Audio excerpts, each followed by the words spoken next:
Chers amis, j'ai un sérieux problème. Parce que je sais que on va avoir une discussion intéressante, Monsieur Montmarquette et moi, mais je m'attendais pas à avoir cette discussion avec Marc-André. Vous l'avez entendu comme moi, il a dit le régime d'assurance médicaments du Québec est un régime universel. On va revenir là-dessus. Alors, donc, ce que je propose de faire avec vous, c'est brièvement essayer de voir quels sont les 4 principes structurants du régime du Québec que l'on retrouve dans la loi sur l'assurance médicaments, c'est-à-dire la loi qui instaure le régime général d'assurance médicaments. Alors, on le sait, donc, régime... Régis Blais nous l'a dit, 15 ans d'opération. Donc, on a vraiment ici une expérience intéressante parce que ça fait 15 ans. On doit commencer à le comprendre. On va essayer de faire ça ensemble. Le concepteur du régime, on le sait tous aussi, Monsieur Castonguay, dans son rapport de 96, qui a vraiment été le blueprint. On lit son rapport, puis on voit des dispositions de la loi qui émergent.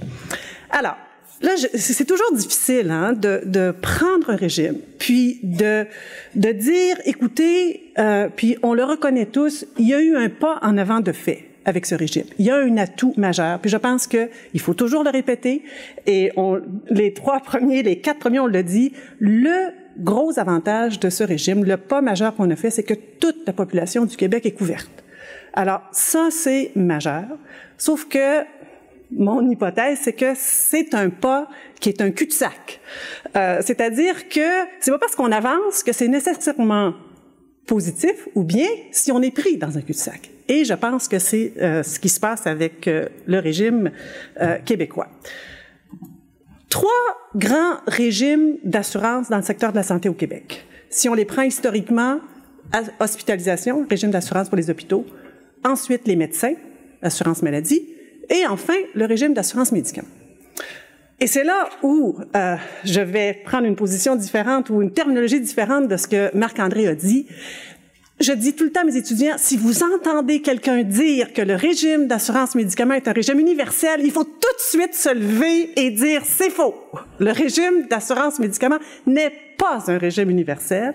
Et en fait, c'est ça l'élément majeur, je pense, qu'il faut bien cerner, c'est que avec l'adoption de ce régime, on observe un changement de cap majeur. Un changement de cap vraiment qu'on n'a pas vu avant dans le secteur de la santé parce qu'on est passé d'un concept de régime d'assurance universel avec les hôpitaux et les médecins à un régime général qui est celui de l'assurance médicaments. Et la différence est fondamentale. Alors, donc, dans ce régime général, on retrouve une des caractéristiques d'un régime universel, c'est-à-dire que tout le monde est couvert. Mais si vous allez lire correctement la façon dont on définit l'universalité dans la loi canadienne sur la santé, vous allez voir que c'est pas la seule condition. Pour conclure à l'universalité, ça prend 2 conditions. Ça prend d'abord que tout le monde soit couvert, mais la deuxième condition, c'est que tout le monde doit être couvert selon les mêmes modalités. Et c'est là où on change de cap avec le régime d'assurance médicaments. Parce que, justement, on va créer toutes sortes de groupes différents avec des modalités différentes pour chacun. Alors, donc, et cet élément-là, l'élément majeur, c'est justement par rapport au rôle de l'assurance. C'est un régime d'assurance, alors c'est pas mineur de s'intéresser à comment est-ce qu'on perçoit l'assurance dans un régime. Dans le régime d'assurance hospitalisation et d'assurance maladie, l'assurance primaire, elle est publique. Et l'assurance privée, elle est non seulement logée dans un petit coin, elle est écartée. Elle est prohibée. Il y a 6 provinces qui prohibent l'assurance privée duplicative, mais ça représente 80% du marché de l'assurance au Québec, au Canada, pardon, où l'assurance privée est prohibée. C'est ça l'assurance universelle que l'on connaissait. Alors donc, dans un régime universel, l'assurance privée est mise de côté.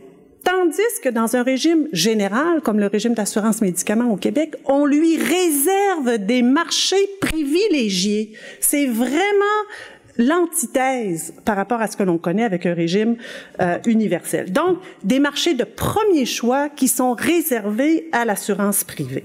Alors, Et en plus, avec des clients qui sont captifs. Hein? Parce qu'une fois que votre employeur offre le régime, il n'y a pas d'option, c'est une assurance obligatoire. Donc, marché de premier choix réservé, client captif, c'est la caractéristique du régime général pour l'assurance. Alors, donc, j'en viens donc à mes 4 grandes caractéristiques du régime d'assurance médicaments. On va les prendre un par un. Le premier, c'est le triage systémique des risques, où si on regarde les choses de haut, c'est-à-dire dans les grands ensembles, évidemment, il y a des situations où les employeurs doivent assurer des CDN, comme nous l'a montré Marc-André, mais on comprend que pour l'ensemble, c'est pas ça sa caractéristique principale, c'est que globalement, les bons risques sont donnés à l'assurance privée parce qu'on parle des personnes qui sont au travail. Quand on travaille puis qu'on est pendant cette période, évidemment, si on connaît les déterminants sociaux de la santé, on comprend aussi que de l'autre côté, les mauvais risques sont réservés au public lorsque l'on parle des personnes âgées et des personnes démunies. Alors, le régime fait ce triage-là dès le départ. Hein? Et c'est vraiment la dichotomie qui est inscrite à l'intérieur de la loi. Donc, les bons risques à l'entreprise privée, les mauvais risques au public. Ça, c'est la façon de le décrire avec la terminologie de l'assurance. On peut décrire ça aussi avec une autre terminologie, comme par exemple celle de l'assurance sociale, des programmes sociaux. Alors là, on dirait, bien, on était passé, lorsqu'on a adopté les régimes d'assurance santé, d'un système d'assistance sociale à un système d'assurance sociale. Le régime d'assurance médicaments nous ramène dans une logique d'assistance sociale où le public va s'occuper des plus pauvres, des plus démunis seulement. On peut aussi l'exprimer en termes de justice, en disant qu'avec ce régime, c'est davantage un régime de justice commutative et non pas distributive, comme l'on connaît dans les programmes sociaux qui ont été instaurés notamment au Québec à partir de la Révolution tranquille. Donc vraiment une logique qui a précédé, si vous voulez, la Révolution tranquille, si on veut le prendre de façon chronologique. Alors, c'était la première caractéristique. Deuxième caractéristique, c'est la défiscalisation du financement. Alors, contrairement à ce que l'on voyait avec, encore une fois, l'assurance universelle santé, ici, on a une structure de financement qui est copiée sur l'assurance privée. Vous allez dire, ben, c'est normal si le secteur privé occupe 60% du marché, soit, mais on a copié ce même modèle pour la portion publique aussi, avec une prime, une franchise, une coassurance. Où, globalement, bon, je dis aucun lien avec le revenu, c'est vrai pour la portion privée. Dans la portion publique, il y a un petit lien, mais puisque la prime est plafonnée relativement bas lorsqu'on les compare aux primes qui sont versées dans le secteur privé, on s'aperçoit que le lien entre la contribution et le revenu est vraiment mineur. Il y a aussi une défiscalisation que j'appelle apparente ici, dans la mesure où, puisqu'on a pris ce modèle de financement inspiré de l'assurance privée qu'on a calqué du secteur privé, mais là, on faut regarder si est-ce que ça marche, parce que normalement, les primes, ça couvre les coûts du système.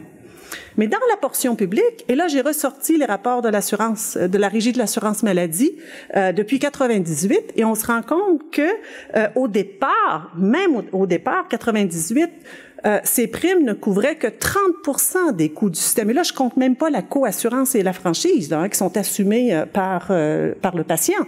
Je parle des coûts publics ici.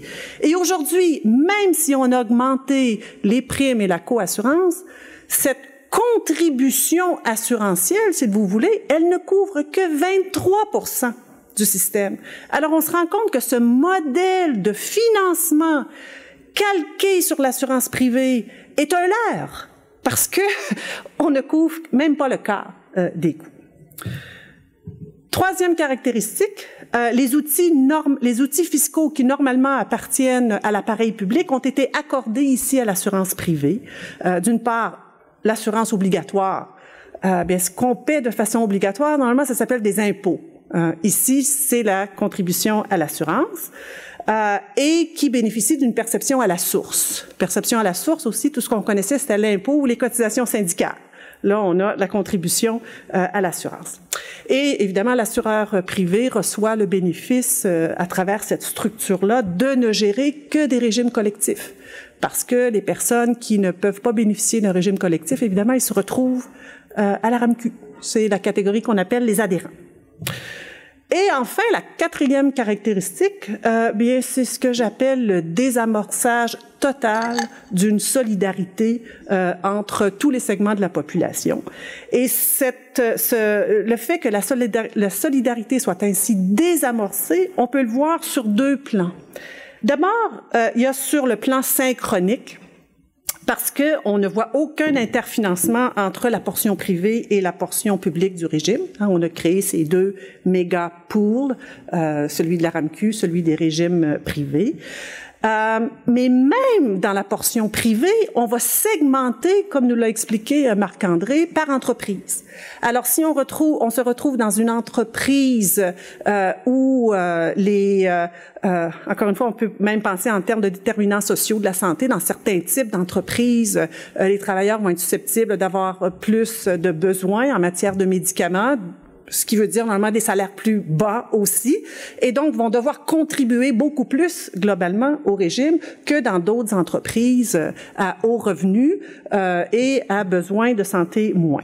Et tout ça est lié à la structure même du régime, encore une fois inscrite dans la loi depuis le début, où, et c'est ce que veut dire le régime général. Hein. Le régime général, ça veut dire on a un régime de base, ok, et dans la portion publique, c'est le régime de base. Dans la portion privée, on peut avoir des régimes de base plus, et de là, le petit symbole que j'ai fait, c'est-à-dire que si on a une capacité financière supplémentaire, si on a justement des capacités financières qui sont souvent liées à des besoins en soins de santé moindres, bien, au lieu de contribuer à ceux qui en ont besoin, on ajoute des bénéfices supplémentaires à travers ces régimes-là, et c'est la raison pour laquelle, dans beaucoup de régimes privés, on retrouvait des choses qui, lorsqu'on veut analyser à la lumière des besoins criants, des choses qui peuvent paraître farfelues, comme les massages, les besoins de...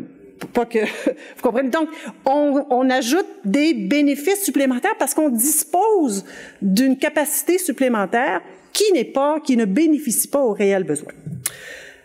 Alors, c'était sur le plan synchronique. Sur le plan diachronique aussi, il y a une absurdité totale dans la conception du régime, dans la mesure où les jeunes cohortes peuvent, je parle ici des jeunes travailleurs, peuvent donc cotiser et planifier, sans planifier pour leur vieux jour. Parce qu'une fois qu'on atteint l'âge de 65 ans et que les besoins deviennent plus grands, on est éjecté de ce régime-là et on tombe sur le régime public.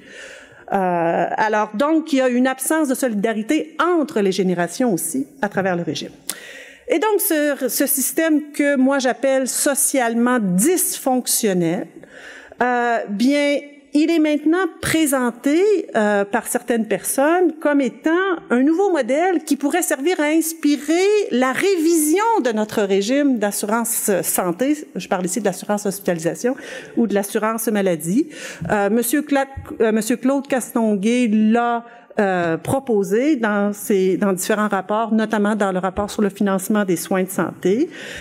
Mais à mon avis, comme je disais au début, il s'agit plutôt du pas qu'il fallait pas faire parce que ça devient un inhibiteur pour l'adoption d'un régime universel. Et là, il suffit de lire le rapport de M. Montmarquette qui avait été commandé justement au moment dans la révision quinquennale du rapport, où c'est la conclusion à laquelle on en vient. Alors, je pense que j'ai essayé de mettre la table pour M. Montmarquette, dans le fond.